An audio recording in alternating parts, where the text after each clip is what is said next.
It's the Free Relief Golf Podcast.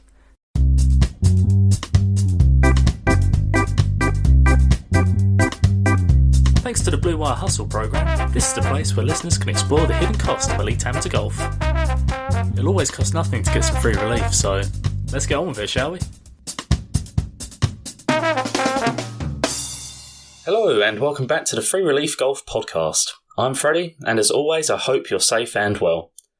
This episode is the 5th of the 2022 season, and this time around we will again be utilising that chat format, because at this point I think it's just a more digestible structure, so I certainly hope you're enjoying the series so far. Now in this episode, we get to chat with professional golfer Zack Bedford, as we discuss everything you need to know about the Scottish-based Get Back to Golf tour, and whether or not it is worth being part of. The tour is organised by Scottish golf professional Tait, and we discuss our experiences of the first 5 events of the season on the newly established circuit, through focusing on the usual stuff, the golf and food offerings at each venue. There is plenty to cover, so let's get straight into it with just a few facts. So what is the Get Back to Golf tour? Well, it's a tour for both amateur and professional golfers, and what's more, it is a tour for both male and female golfers, which is a point myself and Zack somehow overlooked in our chat, which is to follow later in this episode, so stay tuned for that. It's definitely cool to be part of a tournament structure which is progressive in both social and competitive senses, where the tour is encouraging the relaxed yet competitive mixing of genders and abilities. Signing up for the tour includes handing over a £30 registration fee, and every event thereafter has an entry fee of £35. Amateur golfers require a handicap of less than 2.4 to compete, and there is no cut-off or limit for entry, so everyone who wants to play may do so if they are available over the 2-week window competitors are given to play each competition. Field sizes vary from event to event, with the top 20% of every field being guaranteed a monetary prize. Order of merit points are also on offer, and at the end of the season the top 6 pros and top 6 amateurs from the Order of Merit earn a place in the Grand Final, which this year will be taking place at Dumbarnie Links in Fife, where a myriad of excellent prizes will be on offer for the winner, including a guaranteed minimum prize fund of £1,000 and a 7-night trip to Florida, so pretty decent. However, before we cover everything else regarding the Get Back to Golf Tour events so far across the first third of the season, please allow me to quickly mention the Free Relief Golf Podcast Patreon platform. It still rolls off the tongue just like it has done all season. Now, as you may already know, through this podcast I'm trying to create a bank of episodes whereby fellow golfers can look up a specific tournament and find out exactly how much it will cost them to play in it. Hopefully this will help people to successfully and efficiently plan their golfing schedules moving forward. But to achieve this, I'm playing in as many tournaments as I am able to, and guess what? It costs serious money. So the Free Relief Golf Podcast Patreon platform is now officially up and running, and anyone looking to support the podcast can do so by signing up to one of the 3 tiers available and pledging a monetary amount that suits them. Signing up to any tier gets you a shout out on the pod as a thank you for your belief in the project. This week we are in the privileged and unique position of shouting out our interview guest. So let me once again give a shout out to my first patron, Zack Bedford. Zack is a long-term supporter of the podcast, and his backing has been very much appreciated throughout the duration of this project. With all that being said, it's only fitting that we got Zack involved with the podcast eventually. And so here we go with our chat about the Get Back to Golf tour.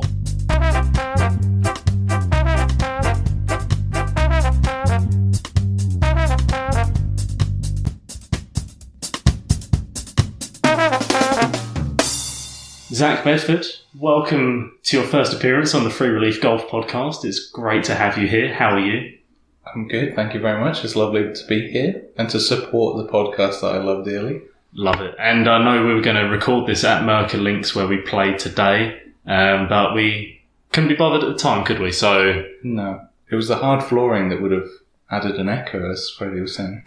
But luckily we're now in your flat in Dundee, which also has hard flooring and an echo, so we'll try and get it out in the editing. It'll be okay. It'll come out in the wash. But anyway, Zack, before we get into the bulk of this podcast, the listeners, even though you're a big deal to me, we've been friends for a long time, since at least 2015, met at university playing pool.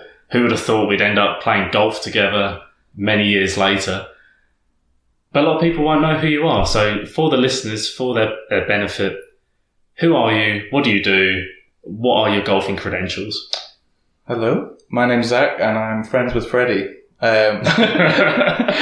Hi, Zack. Yeah, that's enough. I've been playing golf for a long time. I moved to St Andrews when I was 11, with the goal of becoming a professional golfer.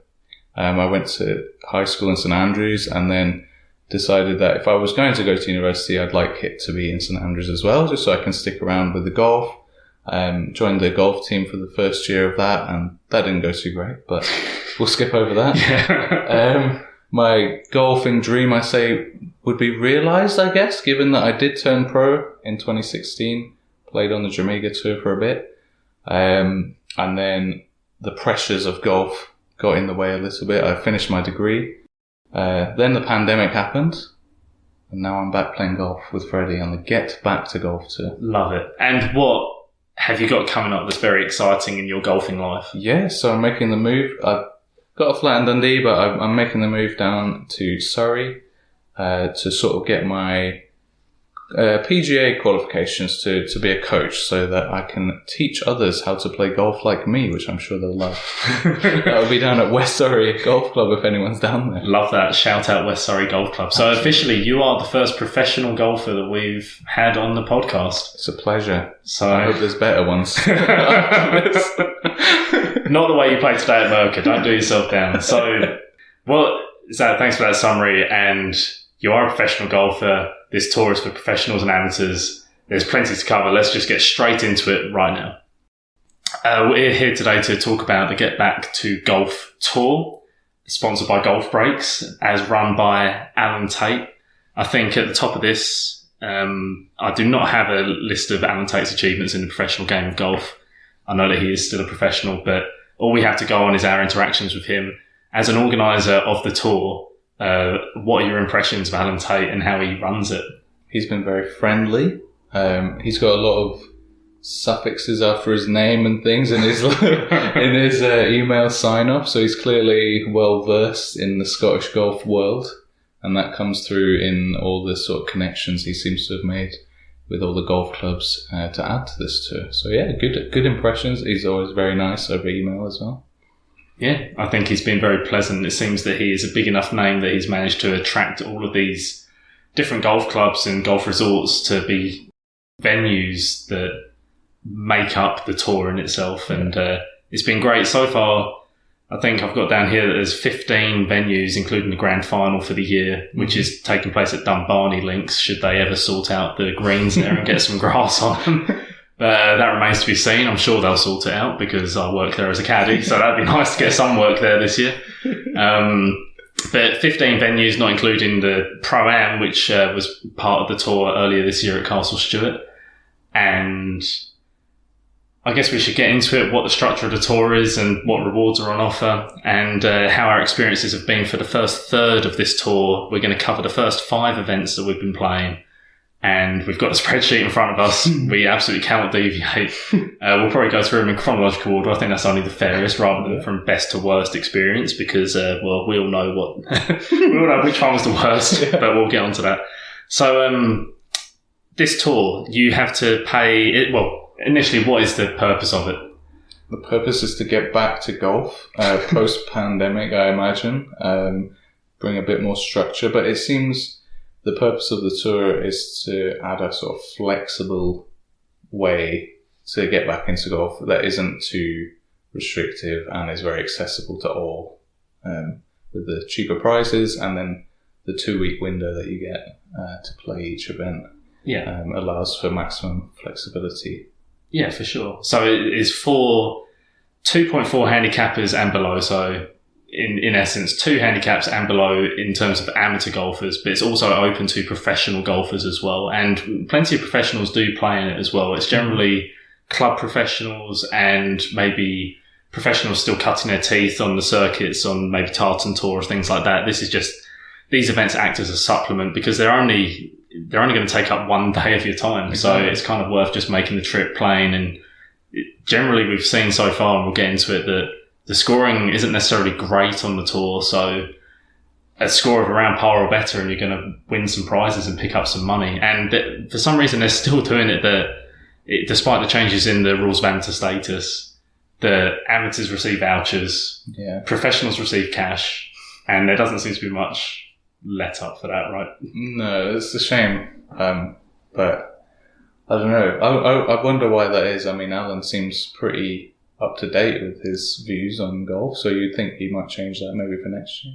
Yeah. Was it only this year they changed? I'm not sure. We're kind of only hearing stuff through the grapevine, but, spoiler, I won 2 vouchers for the first 2 events, and they were vouchers. They were not cash. They were not notes stuffed in an envelope and sent to me as much as I wanted them to be. So that's what you get. So that, like you said, you alluded as well to the 2-week window, and I guess that brings in an extra interesting, while it's flexible, there's an interesting element in terms of the weather.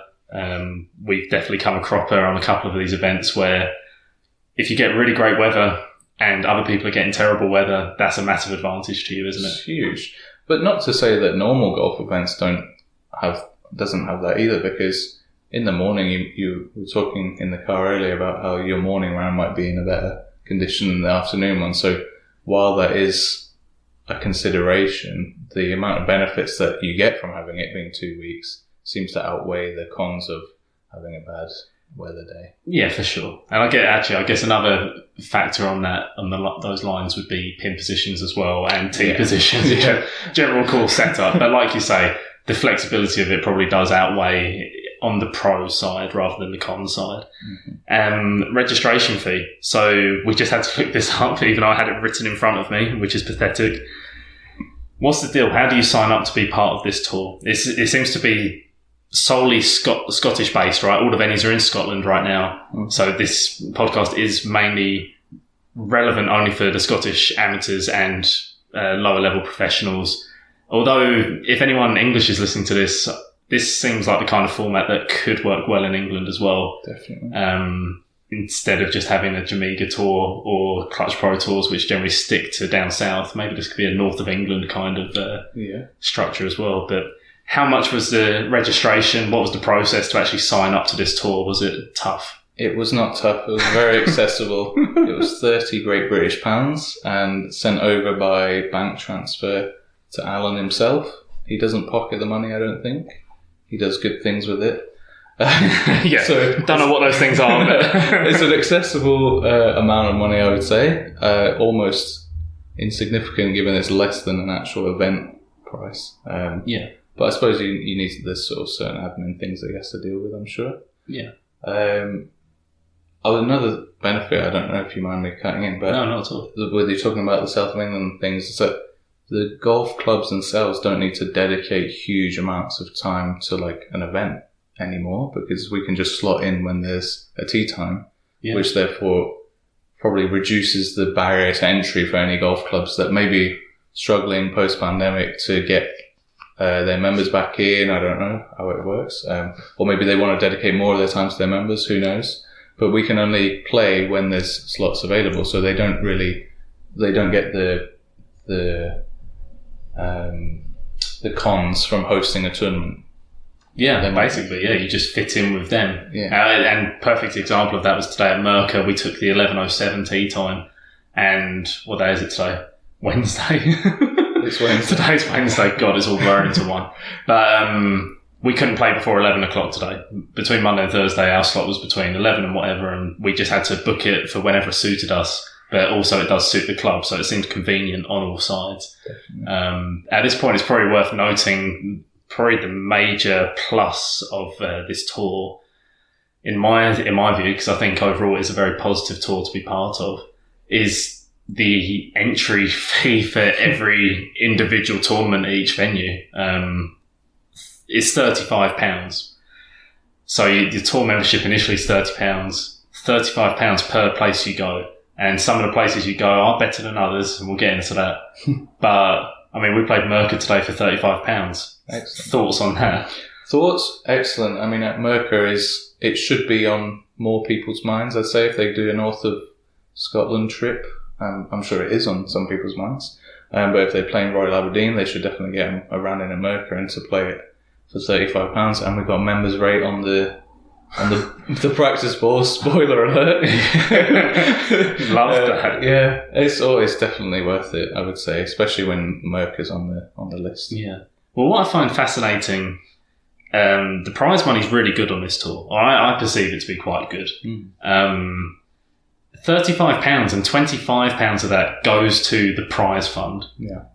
So we've had the smallest field so far was 48 people at the Carrick at Loch Lomond. That's still a hefty little prize fund for the top 20% of the field get paid. And that means that out of £35, only £10 gratuity goes to the clubs themselves. That's a testament to Alan's connections in the golfing world. It really is, isn't it? Because it doesn't necessarily make financial sense for them to... I guess they get a tenner where maybe they wouldn't have had visitors show up anyway. But it's still a token amount. Yeah. I think with what we're saying about slotting in, he also mentioned on one of the... maybe the first sheet of information that he gave us is like, do all you can to sort of promote the tour and promote the golf clubs that you're going to by posting on Instagram, for example, or your social medias. So yeah, it's only £10 to them, but there's no way I would have ever played the Carrick at Loch Lomond. And sure, I might recommend it to some people that I don't like. Some people you don't like. Yeah. Exactly. So, no, but you know what I'm saying. It's not just you're getting basically good golfers that usually good golfers will have lots of connections within their club. For example, they might be looked up to as a member of their golfing community, and if you can say, "Look, I recommend this golf course. I got to play it on this tour," when you might not have played it any other way. It's roundabout benefits, I guess. Yeah, for sure. And I think that is a great segue into getting into the 5 events that we have played so far and going into the venues themselves and the offering, and to see, was each event worth £35? I think the answer to all of them will be yes. They're definitely worth £35 to play, but some are a better bargain than others. Definitely. So let's get into it. Let's start. We had a little trip away for the first 2 events, and I think that was the purpose of this planning from Alan Tait. The first course we played was Fortrose and Rosemarkie, and that is north of Inverness, across the loch of which I don't know the name, but the course itself is on a peninsula. Yeah. Should know my geography better, but we'll get into the course itself. But we attached that onto playing Castle Stewart. So we played Fortrose and Rosemarkie the first day, and then Castle Stewart the second day. Stayed overnight in Bewley, which was in a hotel which Alan had arranged a discount for through a supporter of the tour. I think the guy actually played in the event himself, and he put some extra money into the prize fund as well. So it seems they do get sponsors to help out wherever possible as well. But that was our first little trip. This was our first proper taste of Get Back to Golf tour. You were in a place where you hadn't been playing much golf. What did that weekend do for you overall, first off? Well, it certainly fulfilled the purpose of getting back into golf. I know that we've said that already. But it really was pertinent because, first of all, we hadn't really socialised that much before that, so it was nice to connect socially. You have to play with someone else that's on the tour. We haven't mentioned that. Yeah. In the rounds, you have to play with another competitor. Yeah. And you had mentioned the tour to me about sort of sharing costs and things. I thought it was the best start we could possibly have had to the tour. Everything went smoothly. We didn't break down on the way. The hotel he organised, it could have, I mean, I don't know if he vetted it out beforehand, but he could have just taken the deal and it could have been an awful place, but it wasn't. It was lovely. Yeah. So props to Alan as well. Given that there's a 2-week window to play events, he overlapped the 2 weeks so that you could play the Inverness ones in 2 days. Yeah. Because another tour might have made an oversight there and it wouldn't have been as valuable to play Fortrose, for example. So he's done well there, overlapping. Yeah, and I thought we played well, and it was definitely worth it. What do you think?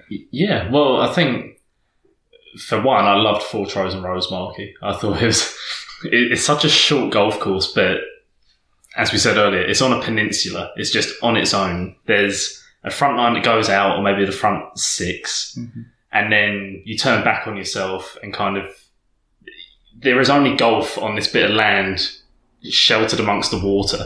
There is only golf and one road that goes through it so people can get to the end, and there's a lighthouse, and then I guess that's something that they can see. The lighthouse was prominent in the weekend's chat, which is says a lot about our chat, really, more than it does about the lighthouse. But what can you do?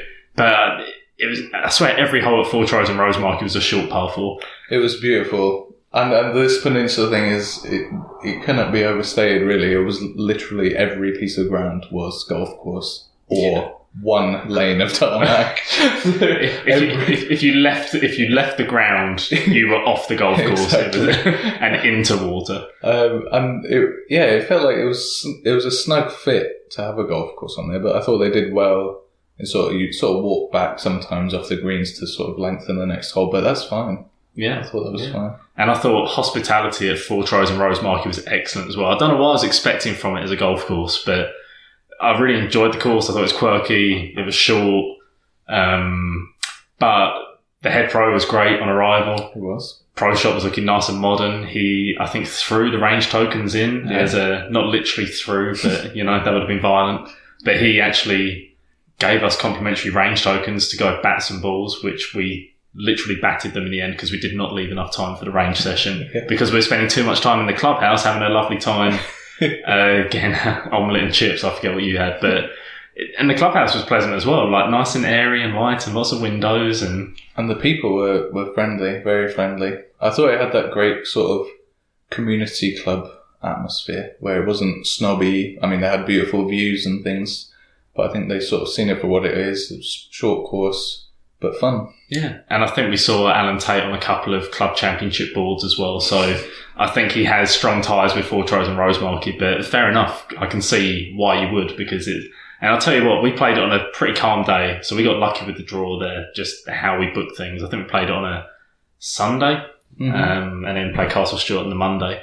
But that golf course, if the weather is up, you can imagine north of Inverness, the winds are whipping, the rain's coming in, and you're on a peninsula, you get blown off any second just to fall into the water. We had it on a nice day just to truly sample it, but I bet that course can be a beast at other times. Absolutely. And in Castle Stewart, I mean, the thing we should say with this is, I mean, it absolutely blew me away for sure. It's got to be the flagship event of this tour. Yeah.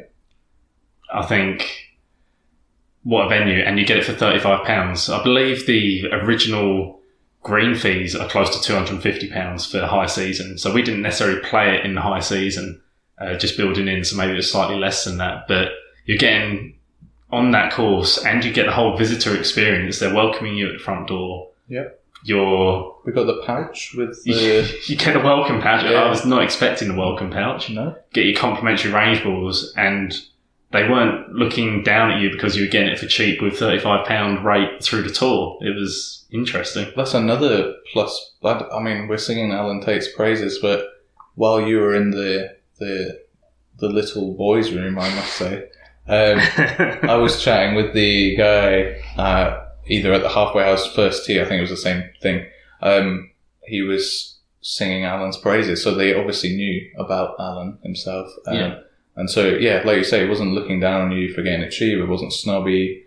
Quite a new money place, like you were saying about Buffalo, but they were very welcoming as well, which was nice to see. Yeah. And what did you think of the golf course at Castle Stewart?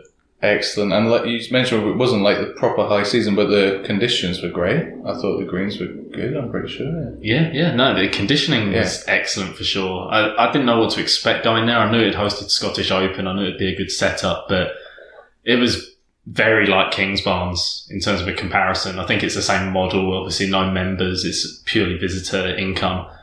So it's the same model as Kingsbarns in that regard, but literally on the water. And if anything, I probably enjoyed it more than I've enjoyed Kingsbarns in recent years, just because it was almost like the course was split into 4 quarters, and you had 2 quarters down by the sea, or whatever it is, the lock that we cannot think of the name of, and you had that style of hole where you're just hugging the beach, and then you'd go up a hill, and suddenly you're playing some sort of inland, but linksy feel vibe. Yeah, it was better than Kingsbarns, I thought.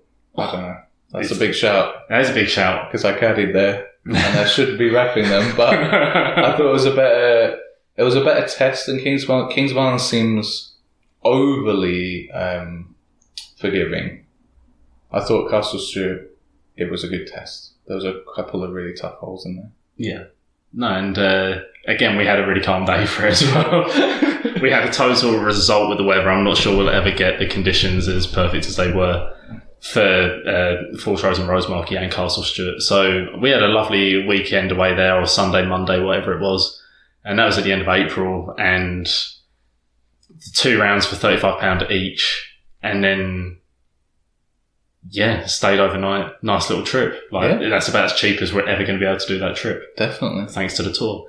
On to the third event, Scots Craig, much nearer to home, in Fife. Well, it's in Fife. It's a Tait, and we've both had experience playing here multiple times. I think we had probably higher hopes for Scots Craig, if I speak for both of us. I certainly had higher hopes knowing the courses, because that was definitely a factor. The other 2 in Inverness, you don't know the course and you're having to play a competition on it. Sometimes you make a decision, you look back and you think, in hindsight, that's not what you wanted to do. You mean higher hopes in terms of your scoring, or higher hopes in terms of Scots Craig, level standard? Well, I think I had higher hopes in terms of I know what the course is doing, so I know I'm going to make less silly errors in theory. But unfortunately, we chose a day which was 40-mile-an-hour winds, gusting side to side. We got truly shafted by the way of the tour. Which was absolutely karma for getting the really nice days in Inverness, I think. Yeah, and I guess so. We've seen both sides of it, to be fair. But Scots Craig was looking good. The offering was excellent. I think Stuart signed the pro there. He had offered to make the range at Drummoyd open to all competitors. I know you've been frequenting that range quite a bit. Yes, excellent range. Shout out. But you could have the warm-up there, rock up to the course. There aren't loads of facilities at Scots Craig, but definitely welcoming enough, and the course is in good shape. I think the greens were excellent, if I remember rightly, when we were there. First week in May, we were playing there, and I think that was just a good standard event. It didn't have the sparkle of Castle Stewart, did it? Or the novelty of Falls Rose? No, but I suppose it suffered because it was just straight after Castle Stewart. Whereas if we'd played Scots Craig first, it would have been a good start to the tour. Scots Craig, I was very impressed with the greens, because I know I used to be a member probably 10, 12 years ago as a junior, and they did struggle with greens a lot, especially early season. So to see, maybe Stuart's had an influence on that, I have no idea, but to see that be running really well was nice. I wasn't expecting it, to be honest. Yeah. No, very fair. And to be fair, there's not much else to say about Scots Craig other than fair play to them for getting the 4th green back into some shape, because in the winter that green was completely cut off because they'd lost the grass and it wasn't looking too good. But it seems that they've remedied it somewhat, so fair play to them. Yeah. And that was a nice one because we didn't have to stay over either, so that kept the costs down. So that's the thing with this tour, is there are venues throughout Scotland. While they focus on Fife towards the end, I think the last 3 events, looking at the spreadsheet, Ladybank lands down at Blairgowrie and then Dunbarney for the grand final. There are plenty of Fife courses in there. But there are events in the north, there's events in the west, there's events on the borders. I think that's the next one, right? Is Murray's Hall? No, Murray's Hall Perth, and then Roxburgh, I think is... Roxburgh is the borders. So they really do cover all 4 corners of the country. And right in the middle of the country is Loch Lomond, I suppose, or just above Glasgow, if you want to call that the middle. The Carrick at Loch Lomond. Let's keep this blank. The thoughts on the Carrick at Loch Lomond? Thoughts on the Carrick? There was potential. The views were nice. The clubhouse was nice. We had a bad day again with the weather. Yeah, very windy.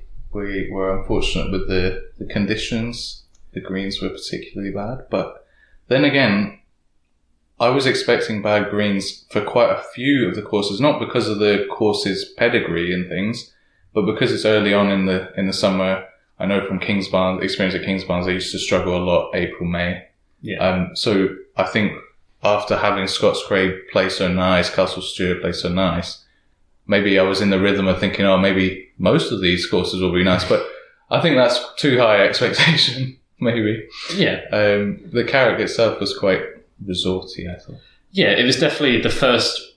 I know Castle Stewart is technically a resort course, but the Carrick was the first proper resort course we played on the circuit. I think there's a few more to come where it's part of a health club, it's part of a fitness club, and it's there for the golf, but it's not necessarily a course that people would actually travel to play if you're a golf nerd to tick off your list. I thought everyone was very hospitable and the facilities were excellent.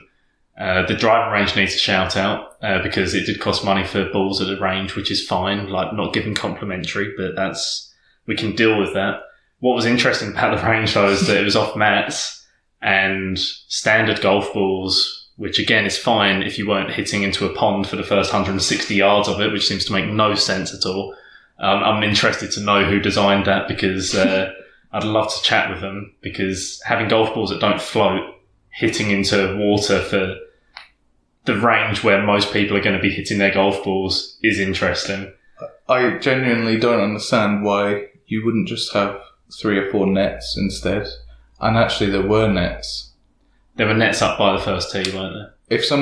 If I'd seen the nets and then seen the range, I would have just picked the nets. Yeah. Hot take. Because the mats... Tell us about the mats. Yeah, the mats, I think they must have had some sort of rain or downpour the day before, or maybe the night before. But any shot you were hitting was splashing about 50 millilitres. That's my rough guess. You're rough. A shot. Like 2 shots. 2 shots of sprayed muddy water up your trousers. One hit my sunglasses, which made me think, oh, good job I was wearing these sunglasses. I didn't know there were protective forces at play. It was mainly the UV rays, but it turns out muddy water was also a consideration. But yeah, I would stay away from the range. It's also like a 15-minute walk, I think. I mean, I drove. Yeah, I walked. It was plenty. It probably wasn't 15 minutes, but it was plenty for sure. It definitely... it was an area that served its purpose of warming up, but perhaps not the most refined. And then, like we said with the course, the greens weren't in the best state, and that's fine because that's just the time of year. And it's the place. We're used to links greens on the coast, and this is an inland course, which just doesn't quite. It would have been great later in the year on the schedule. If it's possible, I know Alan does so much for this, and he's very good. If it is possible to have it later on, I would recommend that. Yeah, for sure. And we got it on a horrifically windy day, did not score very well, and I don't think it was one of our favourites in the first 5. I think that's very fair to say. Which leads us to today, which is the 5th event we've played, which brings us to a third of the way through the entire schedule. Mercer Links up in Aberdeen. We've done it in a day, so again, no overnight costs. Mercer, you hadn't played it since Scottish Boys. You're now 25, so that's been a little while. So... what were your memories of Mercer before coming today? Did it live up to expectations? Memories of Mercer, like I was saying before, I thought it was quite a tricky course, but I was used to St Andrews Links, which is quite open. But coming back to it, I was very impressed. To be honest, it was my first ever Scottish Boys SGU event, so at the time I was quite hyped, created a lot of memories, good memories. But I couldn't tell maybe back then whether the facilities were just for this event or what. But going back there, they've got everything covered. I mean, the practice facilities were quite expansive, I thought, and you can hit off grass, which is nice. The balls were fine. And then the putting green, well, thankfully the 18th green wasn't far from the clubhouse, so I had a quick check, and the putting green was pretty much exactly the same as every other green on the course, I thought. So that's something you sort of look out for. I think like those small details, like if you have a green that runs like way slower, that's useless. So shout out to Mercer for their pine green. Attention to detail there. I'd expect nothing less of a professional golfer, that's for sure. I've really enjoyed our day today at Mercer. I thought everyone again was hospitable. That seems to be the arching theme of this tour is that they're very welcoming to the people that are playing it. And I've played Mercury a few times. I played it in Scottish Amateur last year. That was the most recent time.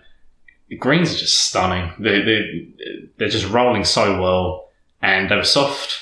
Given that the rest of the course is pretty fast running, that seems to be a theme of just Scottish golf right now. Everywhere's bare, but the greens were very playable, and we managed to grind it around in better scores. So that was very pleasant as well. Better scores equals better rating from me. Yeah, 10 out of 10, 5 stars, just everything.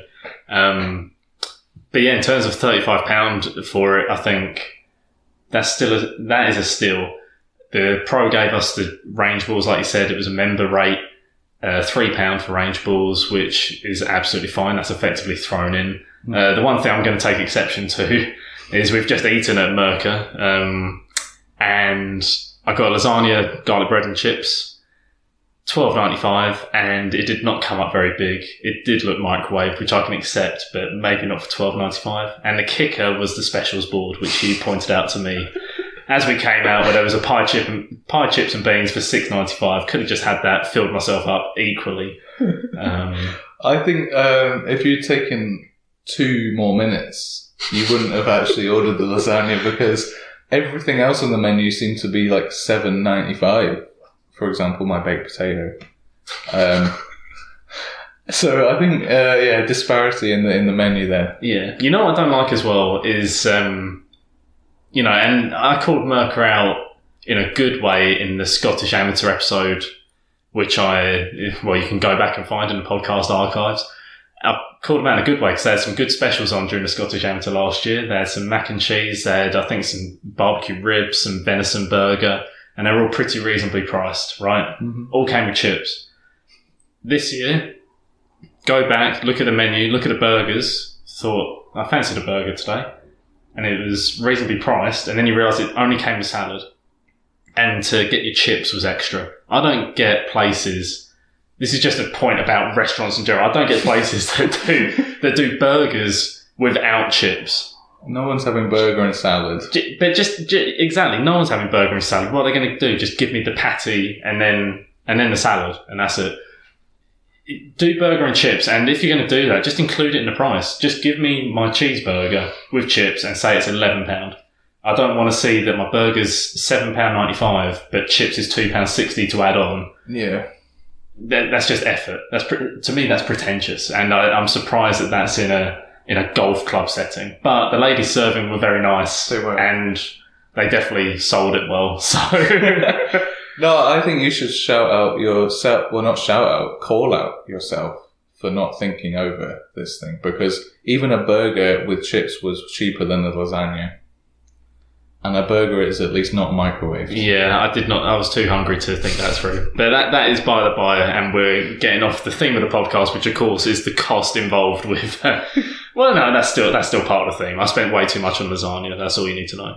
But here we have the spreadsheet in front of us, and there's some costs involved, and we stayed overnight on the Inverness trip, Fortrose and Rosemarkie, Castle Stewart, and...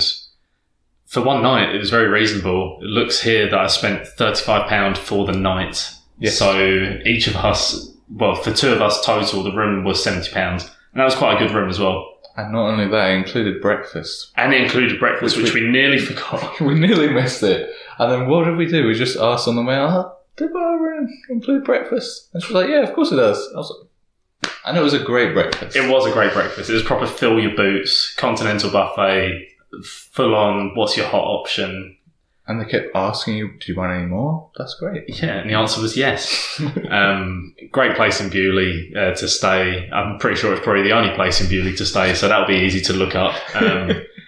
And the travel, I think, in total, with the tank of petrol that you stuck into your big gas guzzler downstairs because you did the driving, because you enjoy doing the driving, mm-hmm. My share of that came to £35 for the tank of petrol as well to get us up and down. So in total, it was just 35s all across the board. It was £35 to play each course, 35 for the accommodation, 35 for the travel, and then the only extra costs were the food. I think we had a fish and chips. Well, we ate when we got to Fortrose and Rosemarkie, had a fish and chips that night, and then we treated ourselves with some food in the clubhouse at Castle Stewart, which came to a bit more. Amazingly, that came to just under £35. Yes. But these are the costs we're talking about. It's all quite reasonable, and we ended up doing that trip for, let me just add that up. The hotel's called the Priory Hotel, if anyone's interested. We did that trip for £175 each. Nice. Which is a great trip for the golf that we got. And it was whistle stop, and we weren't starving ourselves with food. No. So I think that's a good value trip. Scott's Craig, we had a bit of travel involved in that, but it was minor petrol costs and just the £35 entry cost again. Good value. I stayed overnight in Loch Lomond to break up that journey. £35, but I found a good place to stay in the little village of Drimmen, which I was pronouncing like the English ignorant person I am. I was pronouncing as Dry Men for way too long before someone corrected me, so I'm sure everyone was getting a giggle out of that. But I found a really good place and then stuck breakfast on top. That came to £44. And then Merca today, we've done it in a day. Yeah. I paid for your lunch. Thank you. I think that covers some petrol cost in there somewhere. More than enough. £35 for Merca. No accommodation cost involved. Getting mugged off for a lasagna. All in all, those events, those first 5 events of the season with some overnight stays involved have come to £338.42 in costs. And then you stick on the £30 registration fee at the beginning of the season. It's £360 for 5 events. You've got good golf out of it and some overnight stays. Yeah. I think we're saying that this tour is pretty good value for money. And I think you can take your Carrick at Loch Lomond and stay out of it, because that wasn't strictly necessary, was it? It wasn't necessary. So you could take £40 off that if you so wanted and make it 320 total for the first 5 events. But, you know, I had a game at Loch Lomond the next day. Let's not beat around the bush.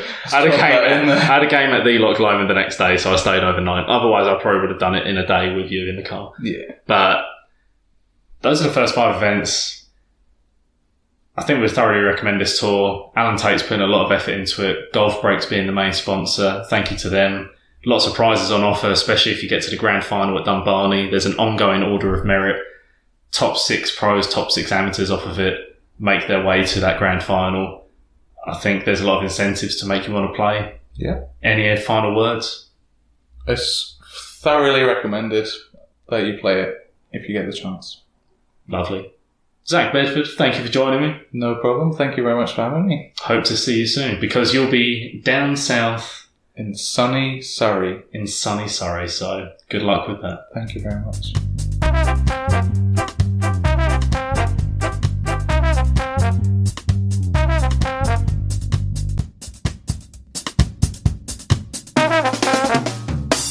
So that was every practical thing you need to know about the first third of the Get Back to Golf Tour 2022 season, as organised by Alan Tait and sponsored by Golfbreaks.